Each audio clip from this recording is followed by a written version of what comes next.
तर कोकणामध्ये महायुतीमध्ये आता फटाके वाजू लागलेत। भाजपकडून समीर नलावडेंना उमेदवारी देण्यात आली। शिवसेनेला पटेना ज्यांनी राणेंचे फोटो जाळले त्यांनाच उमेदवारी का दिली असा संतप्त सवाल संदेश पारकर यांनी नितेश राणेंना उपस्थित केलेला आहे।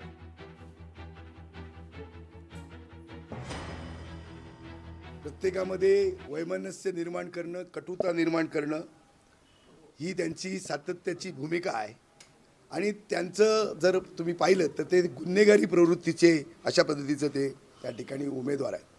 मी तर माझा पालकमंत्री नितेश राणेंना सवाल आहे की ज्यांनी तुमचं घर जाळलं, ज्यांनी राणेंचे फोटो जाळले, त्याला तुम्ही त्या ठिकाणी परत त्या ठिकाणी नगराध्यक्ष पदाची उमेदवारी दिली, तर तो राग तुम्ही त्यांचा विसरलात का, हा प्रश्न त्या ठिकाणी माझा आहे। बघा, पर्सनल टीकेवर मी उत्तर देणार नाही।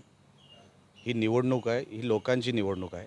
समीर नलावडे हे अगोदर संदेश पारकर यांच्याबरोबरच होते। संदेश पारकर हे त्यांचे बॉस होते। त्यांनी आपसात काय बोलावं हा माझा भाग नाही। मी पर्सनल टीकेला उत्तर देणार नाही। त्यांना जसं बोलायचं तसं बोलू दे।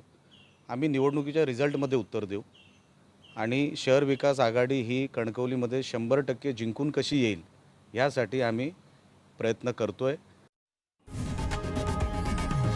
लोकशाही मराठी ऐका, पहा, जागरूक रहा।